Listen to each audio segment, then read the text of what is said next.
Welcome, everybody. For those of you who are joining us for our call today on Displaced Missionaries, we're going to give everybody a second to join us. I'm Stephanie Nicholson with Here to Their Ministries. I'm joined by Trip. I'll introduce in a second. While we're waiting, if you guys have specific issues or questions about some of your missionaries that you're serving that have been displaced, whether in their serving country or passport holding country, put those in the comments there. We want to try to get to some of those questions at the end of our discussion today.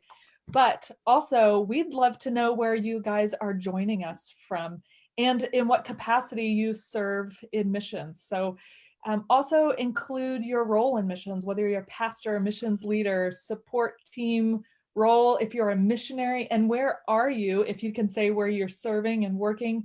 Love to just be able to know wherever we are we're touching today.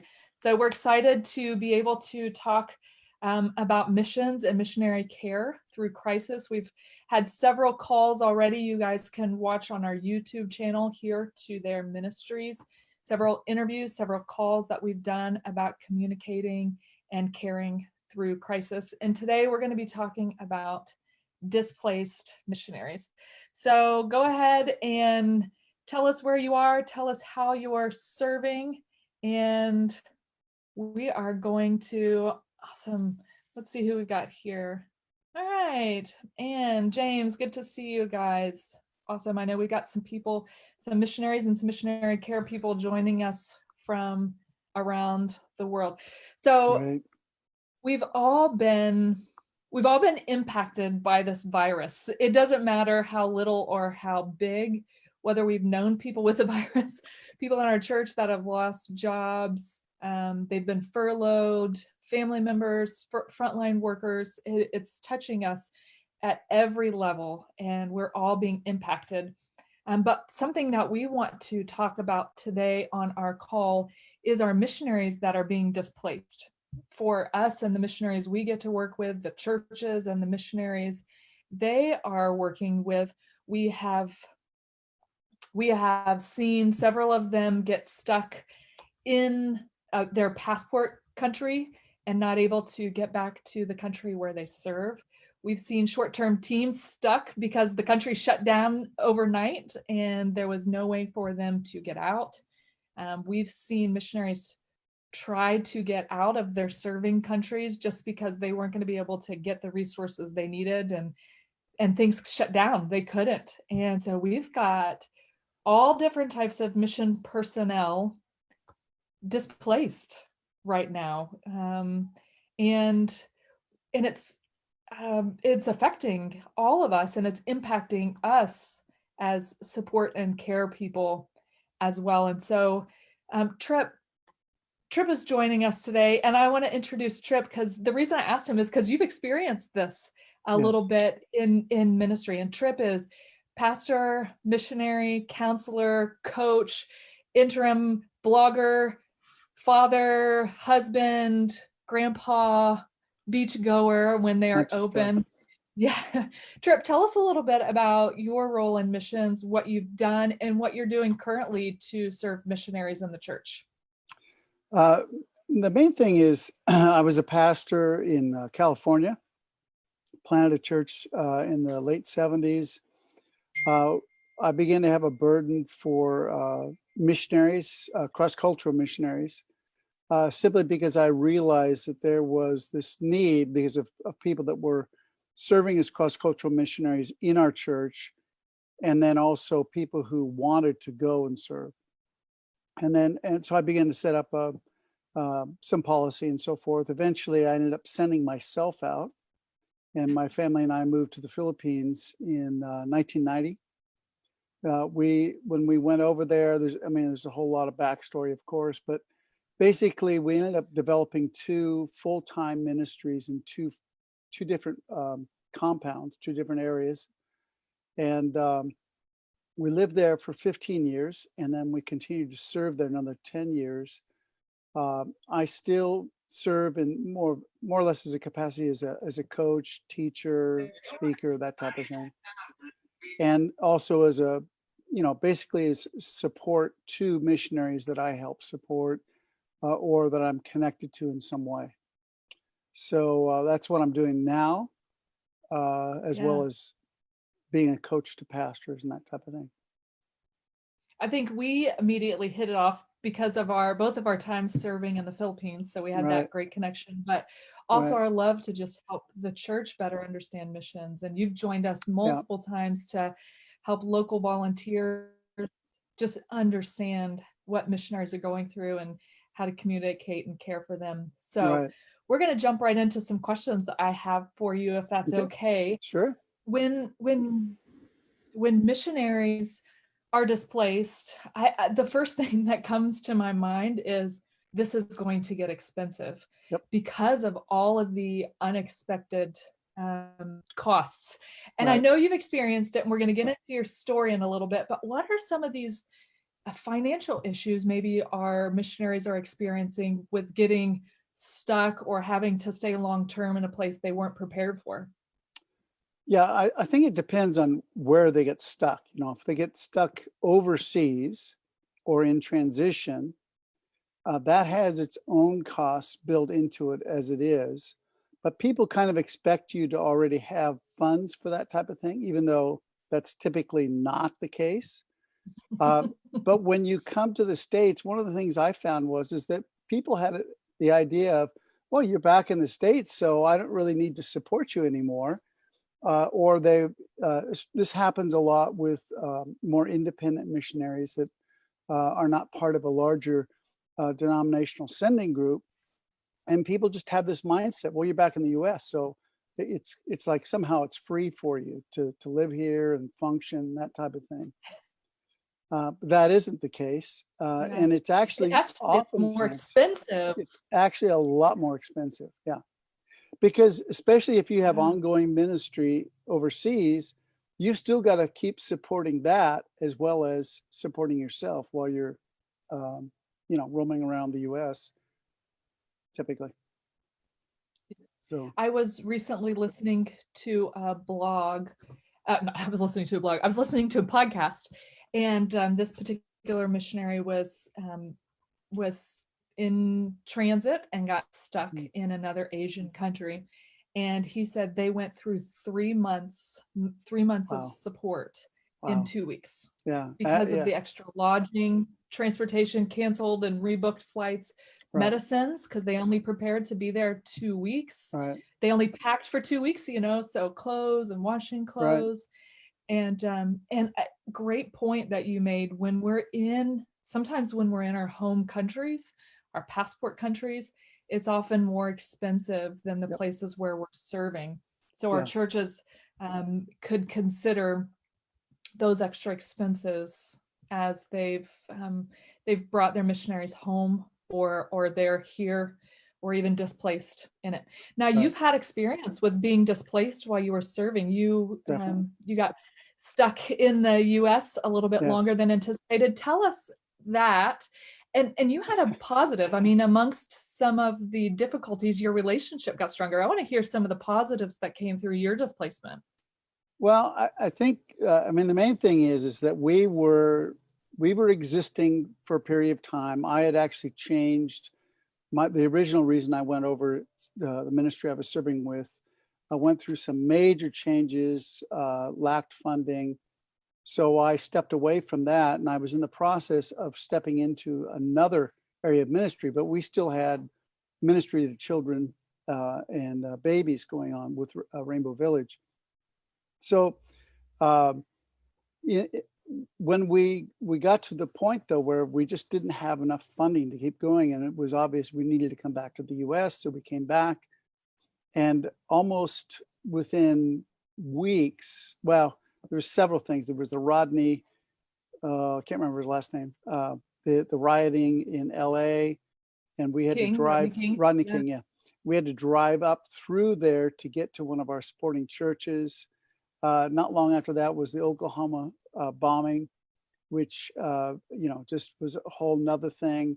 Um, there was I believe that was also the O.J. Simpson trial, that type of thing that was going on, and one of the things that happened for us too is that we only had enough money to get one-way tickets to come home with our family. And we didn't have a place to live, so we had to kind of move from one place to another. And so what was going to be a couple of months ended up becoming 8 months. And it was, Mm.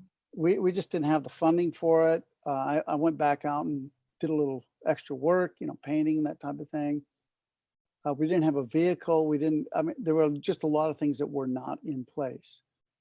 And I ended up having to borrow money with the ministry that I was became connected with, to get back over, which all got paid off and all that stuff. But it just was a weird thing. It was just unexpected. And we didn't have any contingency plan in place to handle things. And so we were really in transition of ministry is the bottom line. And so out of that came really good relationships. But then not long after being back there, I don't know if you want to get into this or not, but we had this tragic fire happen. We lost literally everything except the clothes on our back and our passports, which were up in Manila, because they're getting the visa renewal. Otherwise, we would have lost our passports, everything. Mm-hmm. And yet God began to pour out incredible blessing, people coming that we didn't know, contacting us that we didn't know, and God just pouring out incredible support during that time. It's a whole nother crazy story. It's amazing how God uses the difficult to strengthen us and open doors we would never have walked through had they not been open through these circumstances. And I know you've shared that relationship got stronger with that partnership ministry and helped you build a building and move forward as you got. Yeah.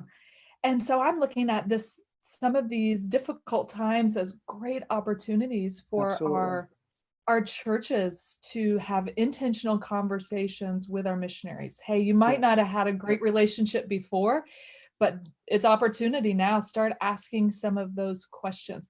And you said a great thing, contingency plan. I don't know of too many churches that have contingency plans in place for their missionaries in circumstances like this. Do we have separate funding set up? Do we have emergency salaries or support or extra travel, medical expenses, things of that nature that churches should consider? I listened to a great I was on a webinar call yesterday with our friends at the Upstream Collective. And I would encourage you to, those that are watching and listening, go back and watch it. They posted on their social media. And it was about church budgets through crisis. Some great ideas and some great suggestions of things that you can maybe reallocate the funding from your short-term teams that aren't going out right now to help your missionaries. It's just some, some great ideas on contingency plans, especially in the area of finances. One thing that, we're talking about finances and budgets and stuff like that. One of the things that we implemented, it didn't last very long, unfortunately, but one of the things we implemented in our missions policy when I was pastoring was to increase the support that we were giving to the missionaries that we were committed to increase it every year. And basically because the cost of living changes, not only in the US, but wherever they are, because another big thing that a lot of people in the US never really think about is the differential between the currency that you're using in the ministry, the nation that you're working in, you're serving in, and how that fluctuates so much. And most of the time, on a daily basis. And most of the time your budgets are pegged to a certain value of what the currency is against the dollar. But when that drops, that value drops, that just absolutely impacts your budget, and not in a good way. So putting some of those increases will help in those times too. And we even encourage churches set aside some that are going to just save and accrue some interest Yeah. that will help in those times as well. So thinking about your time kind of for those 8 months, what were some of the emotional challenges and stressors Ah, that you were facing, and even some of our missionaries are facing as they're stuck or not able to do the work where they are? What do you think they're facing? What are they going through emotionally, mentally, and spiritually? well, I mean, being on a furlough anyway, or being back in your home, your passport home country, when you're um, actively involved serving overseas, is always a dilemma anyway, because people don't know how to relate to you because you're not doing what you're supposed to be doing, so to speak. So you get peppered with a lot of questions that are the same questions, and you can't just hand people a sheet with FAQ, the frequently asked questions. Okay, here's your answer. Uh, but you feel like that because you get asked the same questions over and over again, and it reveals the ignorance that most churches and most people within churches have regarding the missionaries, what they're going through, what they're doing, and that sort of thing.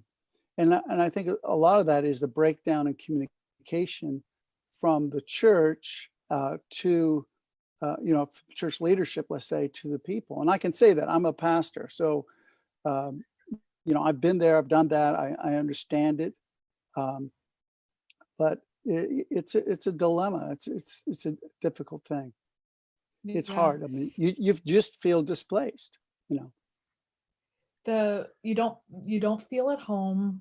You're right? not doing what you've been doing or supposed to feel like you're supposed to be doing.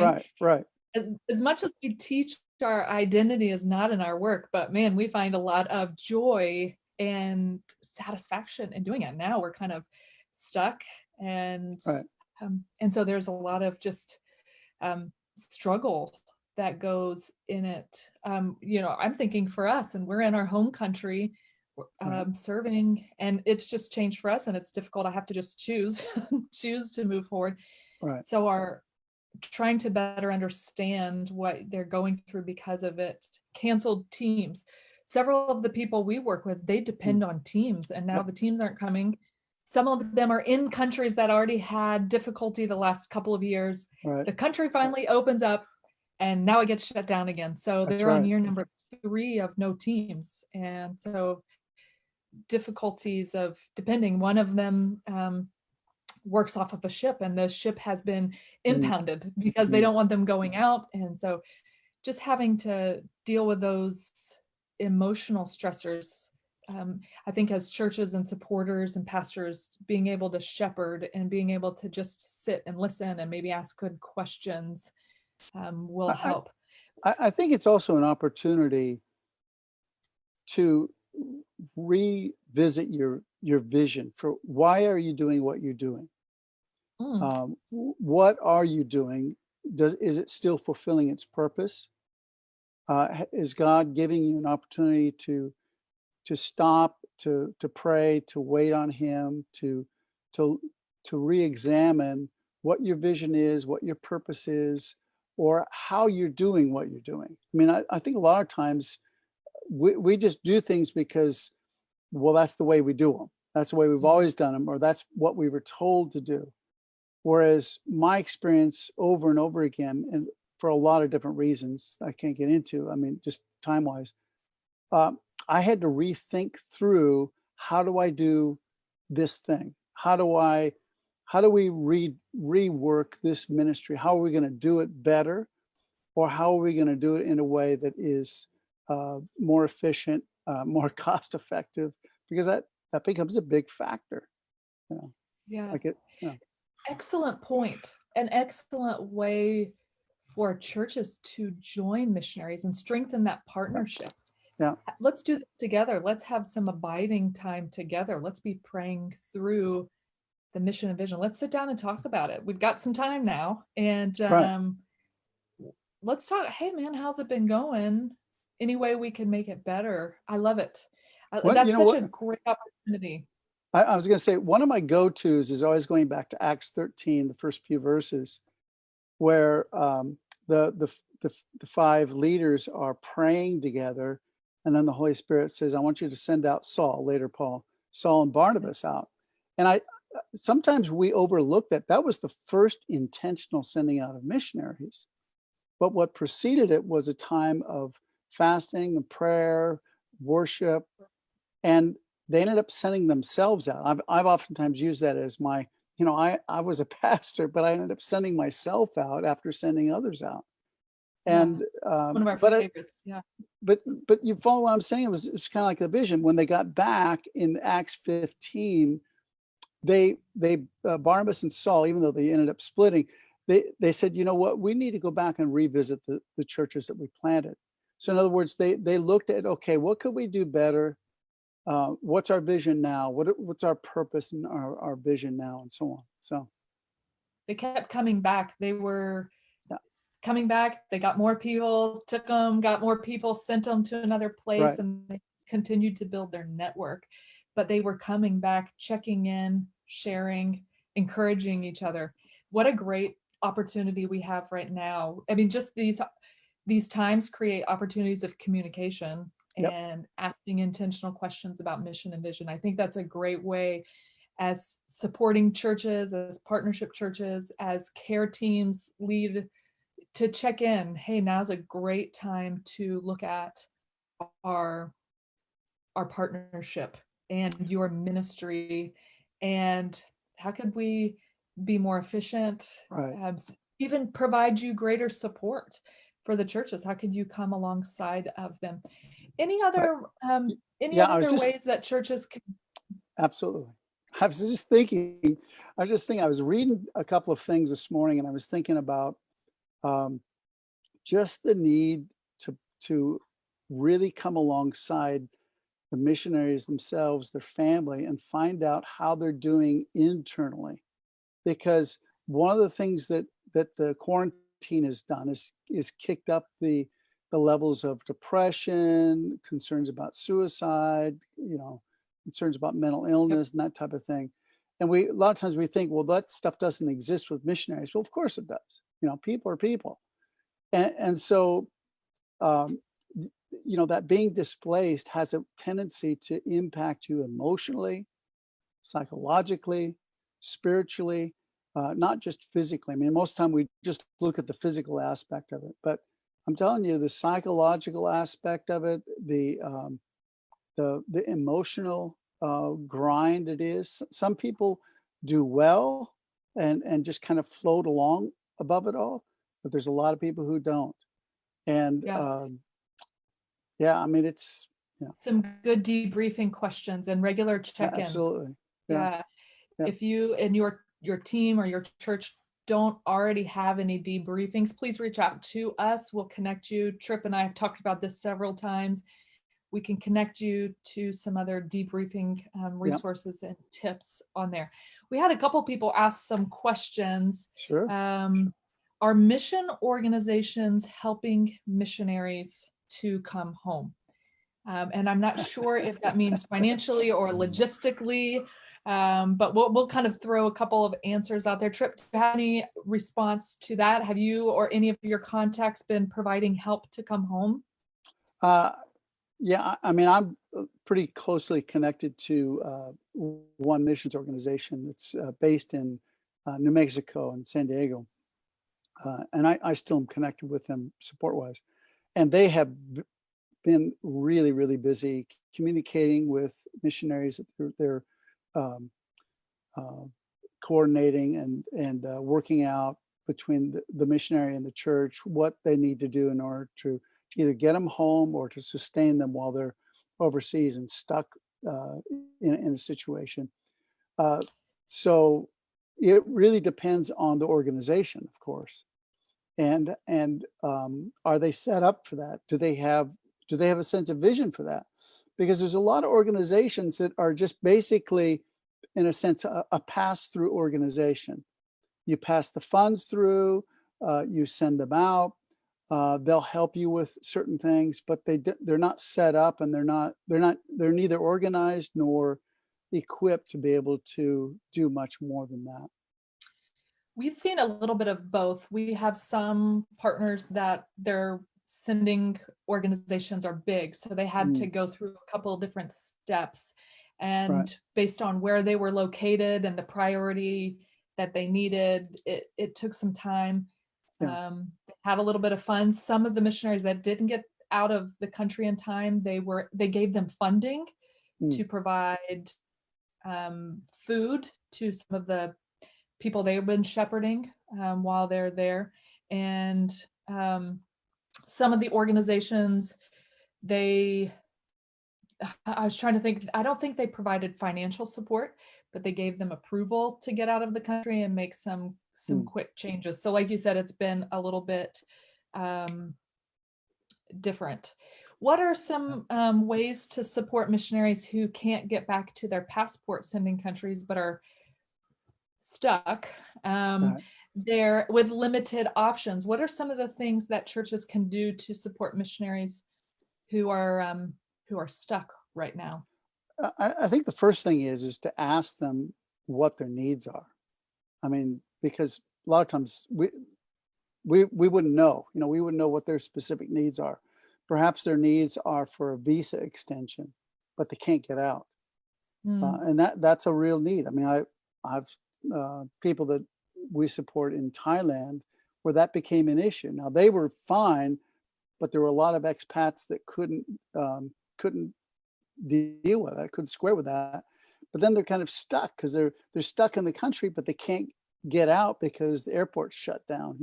Flights are shut down, that type of thing. So I think basically ask them what their needs are and give them the permission to be really gut level honest. some of them are probably having to make some of the same adjustments our churches and Absolutely. ministries are making back home. And so it's kind of the same thing. Go, hey, hey, have you tried this? Would this even work where you are? Our friends that are in Central Asia, technology is not even an option for them. So Hmm. they've just had to sneak out, get the materials to a home church, and Mm, check in with them in a couple weeks. yeah, So I love it. So everywhere is going to be different, but it checking is. in. And that also just says you're being intentional to know about them, how you can help them. Sometimes they just need a place to vent Right. sometimes. Exactly. And Exactly. Yeah. just ask them, what are your options? Yeah. Well, Awesome. the other thing too, I mean, we had two full-time ministries with staff of 20 plus. So we still had to take care of them. So that may be the case for some ministries is, Yeah. do they furlough their workers? How are they going to care for them? Those are just like it is here. Yeah. Yeah. You know what? I actually saw a call the other day. One of the pastors was leading small group for the team, the overseas Mm, team, and just mm, being an encouragement there you to go. them. So maybe Yeah, being encouraging to the teams that you're absolutely. serving with. Yeah, I love it. Well, Trip, thank All right. you so You're much welcome. for joining us.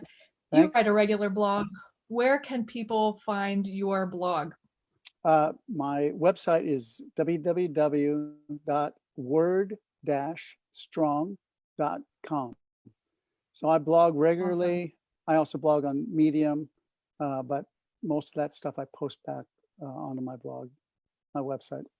So yeah, Well, thank you for sharing a little bit of your sure. experience about being Uh, a displaced missionary and how that Thanks for was. giving me the opportunity.